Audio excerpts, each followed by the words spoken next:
All right, so for our next class at the John David Ebert School for the Study of Culture, Cosmology, and the Arts, we will be reading through Moby Dick. It's a novel that came out in 1851, a year after Hawthorne had already published The Scarlet Letter in 1850. Of the two, I vastly prefer Moby Dick, and not only that, but I think that it's very possible that Moby Dick is the best novel ever written by an American. It was Young's favorite. I don't know how well read he was in American literature, but he certainly loved it. And it's a very curious book because it's kind of a hybrid of the epic and the drama and the novel. He sort of takes these three literary forms and hybridizes them.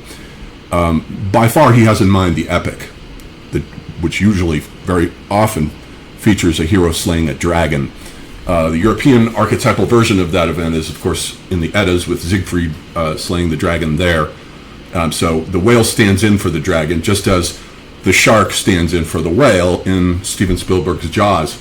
So the hunt for the great Leviathan, the cosmic beast, it's as though we were hunting the Ouroboros, the great serpent that encircles the world, the Midgard serpent.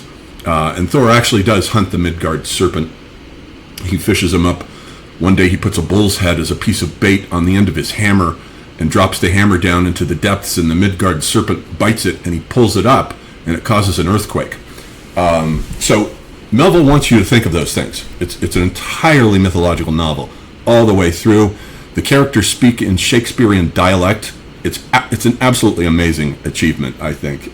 So we're going to go through it across 8 weeks, starting on July 6th, Saturday at noon MST, and we'll keep meeting at that time slot for 8 weeks until we've gone through this monster.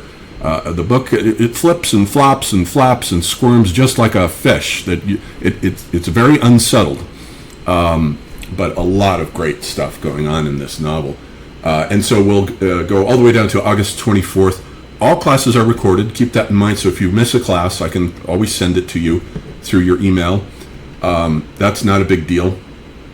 And then I also still do astrology readings. Hit me up at johndavidebert@gmail.com if you have any interest in that.